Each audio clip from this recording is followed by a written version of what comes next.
Ils étaient donc allemands en Russie. Ils sont russes en Allemagne. 3,5 millions de personnes entre deux cultures et qui vivent aujourd'hui outre-Rhin. Des descendants des colons partis au XVIIIe siècle avec Catherine II en Russie centrale.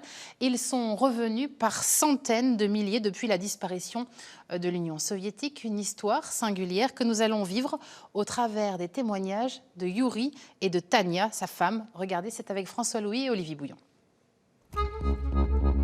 Pour l'état civil, son prénom c'est Jürgen, mais ses parents lui en ont donné un autre à la naissance, Yuri.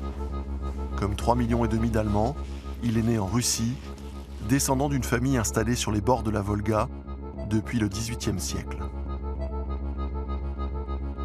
Mon père ne parlait qu'allemand avec mon grand-père, même si c'était plutôt en dialecte. Mais avec nous, très peu.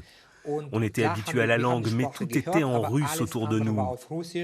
L'école, la télé, les livres, les amis, tout en russe. Notre langue maternelle, c'était donc le russe. Pour mes parents et mes grands-parents, cela n'a pas été évident quand ils sont venus en Allemagne. En Russie et au Kazakhstan, on les considérait comme des Allemands, mais ici, on les traitait de Russes. Moi, je m'en fichais de la façon dont les Allemands nous traitaient. L'histoire des Allemands de Russie commence avec Catherine II. L'impératrice invite ses compatriotes à la rejoindre. Elle leur offre des terres, l'exemption d'impôts et de services militaires, la liberté de culte. 100 000 Allemands s'installent progressivement jusqu'à la fin du XVIIIe siècle. À la chute de l'Union soviétique, leurs descendants veulent retrouver la terre de leurs ancêtres. Dans les années 90, en Russie et au Kazakhstan, la situation était vraiment difficile et la principale raison, c'était la faillite économique de l'ex-Union soviétique. L'économie était morte et les gens qui travaillaient encore pouvaient rester plusieurs mois d'affilée sans percevoir aucun salaire. Il n'y avait plus de rentrée d'argent. Et pendant cette période, il y avait des tas de problèmes. On pouvait rester des semaines sans électricité.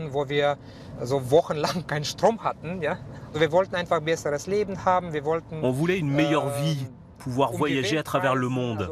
Et quand on a pu le faire, beaucoup d'entre nous ont saisi cette opportunité et ils ont souvent rejoint la famille qui s'était déjà installée en Allemagne.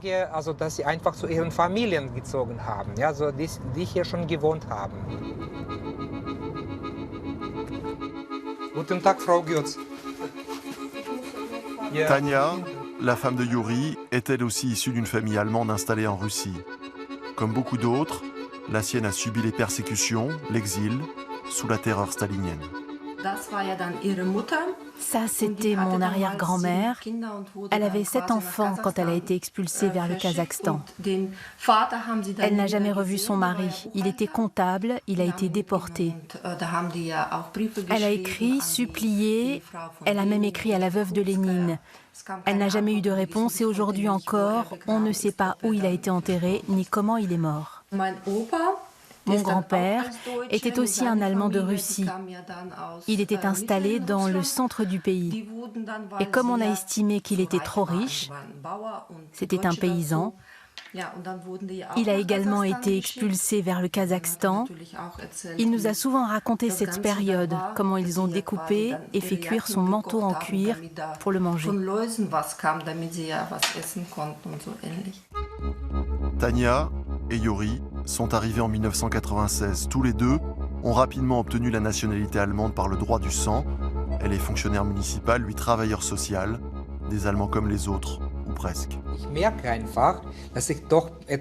Je me rends compte que je suis différent des autres Allemands. Bien sûr, il y a une part de moi qui est complètement allemande, ce que les autres Russes n'ont pas.